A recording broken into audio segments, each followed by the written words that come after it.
Welcome back to my YouTube channel, the Robin Sealark YouTube channel. Recently, I realized something. I'm where I want to be, and I'm not looking to leave. But since I've slowed down from space traveling, I've begun to take in my surroundings and to think. How do I go from imagining my life in a galaxy far, far away to cultivating ideas right in my own backyard? Today I'm taking you on my 30-day quest for artistic evolution. How do I appreciate what I am right now? How do I look it in the face and love it and develop it? How do I become a cultivator? To take stock of my creativity and strengths, then measure my performance in order to make 1% improvements that will shape my creative future, or the next part of my creative journey.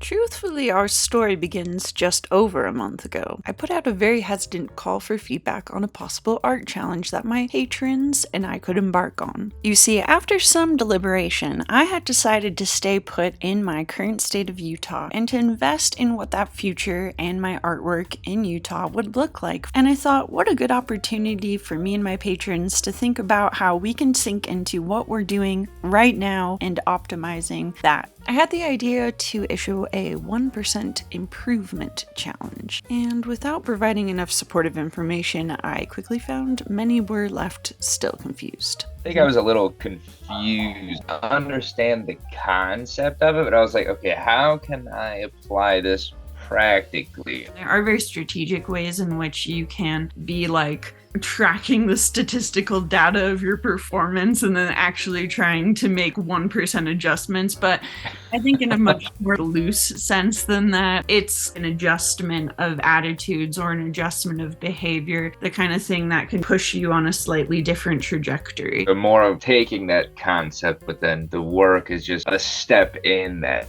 direction. Come May, I posted the complete challenge. The rules were to identify at least one small thing you could improve in your art and make a piece in line with that small improvement. On my end, I began thinking about how I could use this to challenge my areas of needed improvement, and here's what I came up with. I decided I wanted to work in a series, and I ended up seeing bodies of work come from multiple patrons on this art challenge. There is something useful about a bulk of work to help you understand an overall direction you're heading in. Referencing recent landscape, seascape, skyscape paintings that I've made, I wanted to embark on upping the quality and consistency of my work as part of a larger goal that I want to improve in my field and be a contending artist as I get older. On our Zoom call, one of our patrons spoke about throwing spaghetti at the wall. This is an idea I hadn't heard before, but felt was very spot on in terms of nailing the desired effects of this challenge. Sometimes we get in such a hurry to fix something, we just sort of throw pasta on the wall. We're feeling like time is of the essence, so you start going in different directions. If you have in your mind that it's a smaller change that you're trying to achieve, you might be a bit more self-reflective first and think, what is something small that's going to work in the direction I'm looking for? Think about more purposefully what it is you're trying to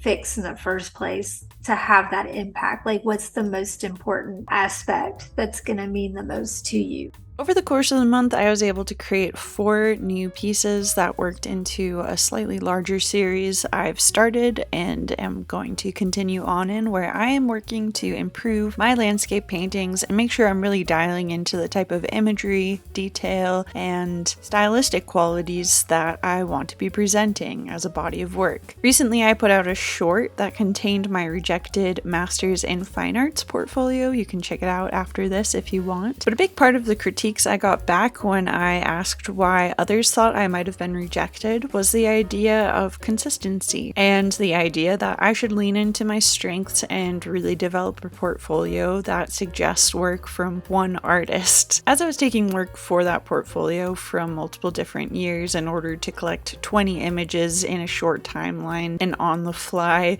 application for a master's program, I wasn't able to get the most consistency in terms of demonstrating who I am am as an applicant and who I want to be moving forward. So why wouldn't I take that same idea and apply it to my work now, in an effort to show people more clearly what exactly I can do and bring to the table, and why I should be taken serious as an artist. This series helped me implement constraints that increase the consistency in my work, cross-comparing to elevate the individuals composing the group. Because I'm prone to work on varied subjects and styles, this month allowed me to see what my strengths and interests are, as well as what things I'd like to cultivate moving forward when I'm trying to represent my main body of paintings. Artist goals evolve through the years, so it's useful to keep in mind where you ultimately want to focus your attention over time. This helps me feel a small step closer to the direction I want to be pursuing with my future in art, so I would mark it a success. Sometimes I want to play passenger and let my creativity autopilot drive for me. Other times, I need the wheel, taking a more active role in my personal development and where I end up. Both of these creative experiences are lovely and enjoyable, but I have dreams.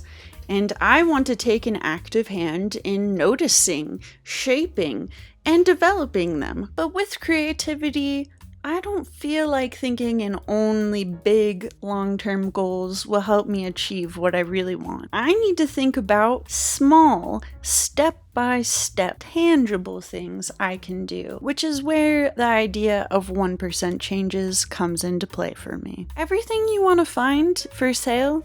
robinsealark.com, so you can check out these paintings over there if you'd like to purchase. If you enjoyed this video, consider liking it. Check me out across the internet. I am most active on Instagram, and I have a Patreon where I interact with some lovely folks. If you want to join us over there, and I'll see you in the next video.